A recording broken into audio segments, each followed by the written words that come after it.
Growing up, I was always so driven, dedicated, and seemingly on the fast track to success. I crossed my T's, dotted my I's, and I had everything right. I got very good grades, balanced multiple sports and various clubs, and was on the fast track through the pipeline, which I talk more about in episode 8, Are You Living or Existing? Around the end of my junior year and throughout my senior year of high school, I went completely to the other side of the spectrum. I didn't do homework, I slept through class, and I became so foreign to everyone, including myself. A lot was happening in my life at that time, and I didn't yet understand how to deal with problems, emotions, and my own reaction to life events. So a snowball effect occurred, and I fell into an extremely dark place that I didn't think I was ever going to get out of. Every day was long and pointless. Every day had less spark than the day before. I stopped smiling. I stopped caring. I stopped being me. I cracked under pressure, and I didn't know who I was anymore. I started acting out of character, compensating and projecting my insecurities and hate onto others constantly, and became everything I thought I wouldn't ever be. This fog, this dark curtain blocking out the light, lasted for years and became something I lived with. Rather than trying to move the curtain to see the sunlight, I crawled into my room's darkest corner and thought I found solace in the chaos of my own mind. But it wasn't solace. It was the most self destructive behavior I could have ever participated in. I became obsessed with comfort, and for years I had been tucked away deep into this corner of my mind. While it didn't do me any favors, it was known territory, and any time I had the opportunity to get up and leave that corner, I stayed, hissing at any possibility of sunlight peeking through that dark black curtain. In my first and only year at college, along with the subsequent few years working, I went through a period of questioning, an existential crisis, if you will. Being in that dark corner was almost instinctual to become nihilistic, certain that we had no true meaning. And anything and everything we did was based upon societal constructs invented to create order in a chaotic, confusing, and infinite universe. I believed that we sought to achieve higher highs inadvertently due to our never ending fear of death. We try to accomplish as much as we can on Earth just to lose it when we're buried beneath its surface. I questioned the point of trying and attempting to succeed at anything. What was the reason? Why bother? It doesn't matter anyway. Drunk, sad, confused, and angry, I lay down staring at the ceiling. Tears streaming down my face, I looked up, desperately seeking answers to the questions I asked. Desperately begging the world to give me a break. Desperately asking for the riches of life, but unwilling to get up from the dark corner of the room to remove the blinds.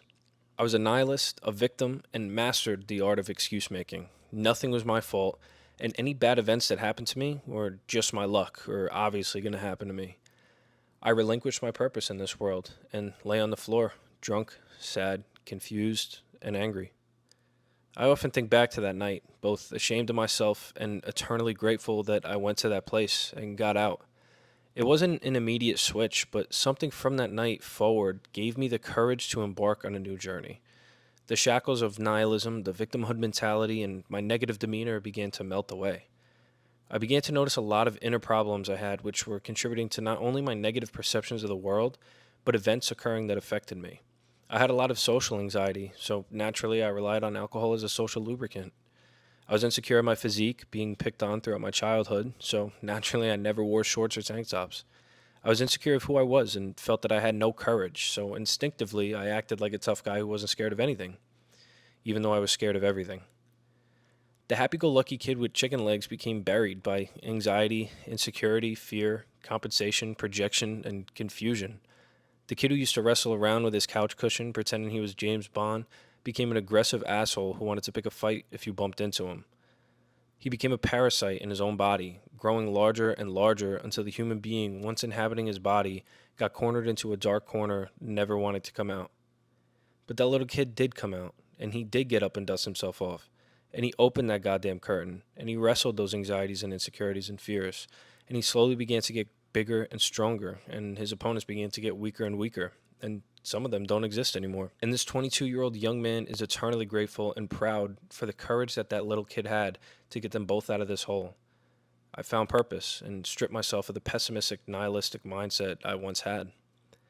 While life after death isn't guaranteed and the purpose of life isn't so clear, I came to the conclusion that life is worth living, and having an accomplished life filled with goals, dreams, and desires is much more fulfilling than living in a dark corner. We have the ability to live life with or without purpose. with purpose, we can reach our fullest potential. And even if we bring nothing with us to our next journey after death, we can hang our hat on the fact that we gave it our all. And even if that doesn't matter, we can be happy with the memories we created, the things we accomplished, and that we gave our own meaning to what it is to live. If you're in that dark corner and you feel the same way that I once felt, I hope that you know that it's much better when you let some light in. Even if everything in your body is fighting against it, open the curtain, let the sun blind you for a second. But feel its rays touch your skin, its calming presence, its unconditional warmth. And when you can open your eyes, notice the beauty outside that the world has to offer. So if you thought this video was dope, go check out some of my other ones. I'll link it right here, one of them at least. And if you want to subscribe, click right here. And I definitely appreciate it. If you guys disagree or agree with anything, then I'd love to chop it up with you guys in the comment section. And other than that, I can't wait to hang out with you guys next week. Peace.